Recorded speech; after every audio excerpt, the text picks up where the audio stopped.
അപ്പോൾ ഗൈസ് നമ്മുടെ ഷോപ്പിൽ ഇന്ന് കുറച്ച് പുതിയ യൂസ്ഡ് ഫോൺ കളക്ഷൻ വന്നിട്ടുണ്ട്. അപ്പോൾ അതൊക്കെ നമുക്കൊന്ന് ചെക്ക് ചെയ്ത് നോക്കാം. അപ്പോൾ നമുക്ക് ആദ്യം കിട്ടിയിരിക്കുന്ന iQZ7 Pro. അപ്പോൾ ഗൈസ് സെറ്റ് ഫുള്ള് ക്ലീനാണ്. മാർച്ച് 17 വരെ നമുക്ക് വാറണ്ടി ബാലൻസ് ഉണ്ട്, കമ്പനി വാറണ്ടി. അവസാനം ഫുള്ള് ഓക്കെ. അപ്പോൾ നമുക്ക് എല്ലാ ഫോണും പെട്ടെന്ന് ഓടിച്ച് നമുക്ക് ചെക്ക് ചെയ്ത് നോക്കാം. അടുത്ത് നമുക്ക് വരുന്ന X23 Ultra full box bill കാര്യങ്ങളെല്ലാം ഉണ്ട്. അത് ഫുള്ള് ക്ലീനാണ്, സ്ക്രാച്ചോ കാര്യങ്ങളോ ഒന്നുമില്ല. അപ്പോൾ നമുക്ക് അതും ജസ്റ്റ് ഒന്ന് ഓൺ ആക്കിയിട്ട് എന്താ അവസ്ഥ നോക്കാം.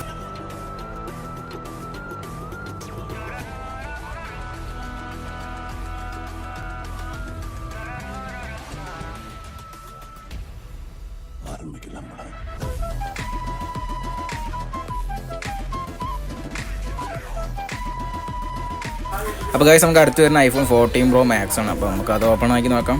അതും പക്ക ക്ലീനാണ് ഗൈസ്. അപ്പോൾ നമുക്കതൊന്ന് ഓപ്പൺ ആക്കി ചെക്ക് ചെയ്ത് നോക്കാം.